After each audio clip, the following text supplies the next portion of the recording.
Welcome back to History and Freemasonry, where ancient symbols reveal timeless truths. John Dee, the alchemist who spoke with angels. Part 1. The Alchemist and the Philosopher's Stone. When you think of alchemists, you might imagine a secretive man in a dark room, mixing strange potions, searching for gold or immortality.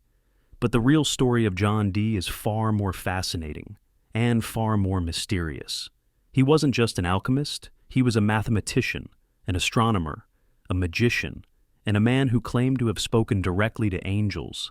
Dee's beliefs, his writings, and his experiments would echo through history, shaping the mystical traditions that Freemasonry still draws from today. Let's tell his story. John Dee was born in London in 1527. He was brilliant. By his 20s, he was already a famous scholar of mathematics, astronomy, and navigation.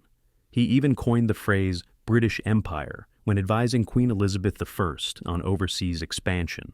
He owned one of the largest libraries in England. Some called him a genius. Others whispered he was a wizard.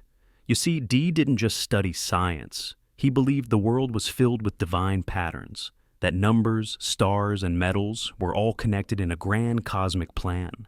This was the philosophy at the heart of alchemy. For Dee, alchemy wasn't just about turning lead into gold. It was about transforming the soul, purifying yourself so you could approach the divine.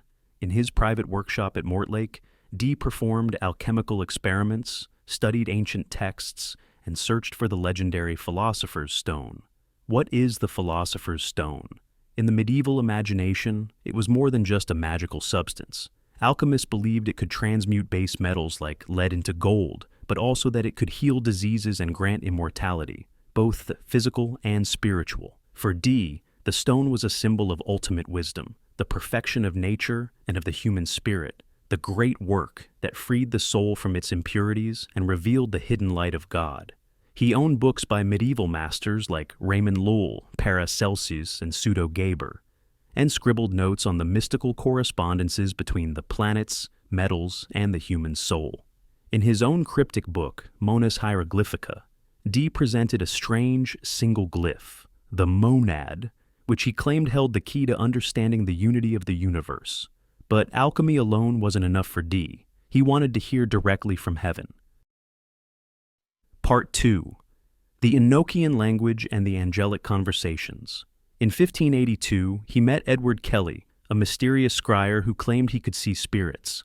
Together, they began a series of seances. Using a crystal ball and a polished obsidian mirror, they claimed to speak with angels. And these weren't just casual chats. The angels gave them entire discourses on the nature of creation, moral purification, and divine order, very much in line with the spiritual goals of alchemy.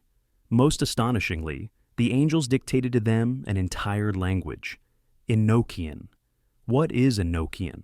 According to Dee and Kelly, it was the original language spoken by Adam before the fall, and later passed to the patriarch Enoch, who walked with God in the book of Genesis. This so-called language of angels was said to carry spiritual power, enabling the one who used it to summon divine beings and glimpse the hidden workings of heaven. Dee carefully recorded these angelic conversations in his diaries. These writings, later published as a true and faithful relation of what passed for many years between Dr. John Dee and some spirits, would inspire generations of occultists. The idea that one could ascend through spiritual degrees, purify oneself, and commune with higher beings became a cornerstone of later mystical traditions, including elements you can see reflected in the degrees and principles of Freemasonry. Like the Freemasons, Dee believed in the idea of moral and spiritual advancement, and in a hidden wisdom passed down through symbols, rituals, and divine revelation. In the end, Dee's life ended in obscurity. After falling out of royal favor, he died around 1609, poor and largely forgotten. But his influence lived on. His writings, his alchemical and angelic experiments became part of the esoteric traditions of Europe, read by Rosicrucians, Hermeticists, and Freemasons alike. Even today, when Freemasons speak of light, purification, and ascending through moral degrees toward perfection, they echo the same ideals that guided John Dee's alchemical and Enochian work. Dee's life reminds us of a time when science and mysticism were not enemies, but partners in the quest for truth. when seeking gold meant seeking God. If you'd like to learn more about John Dee, here are a few resources worth exploring. Benjamin Woolley's The Queen's Conjuror, The Science and Magic of Dr. John Dee. Peter J. French's John Dee, The World of an Elizabethan Magus. Deborah E. Harkness's John Dee's Conversations with Angels, Kabbalah, Alchemy, and the End of Nature. And of course, Dee's own Monus Hieroglyphica and his Spirit Diaries, which you can find online at esotericarchives.com or at the British Library. So, was John Dee a genius, a charlatan, a prophet? That's a mystery only you can solve. If you find Masonic history enlightening, please like, share, and subscribe, and continue your journey in the light of the great architect of the universe. Thank you.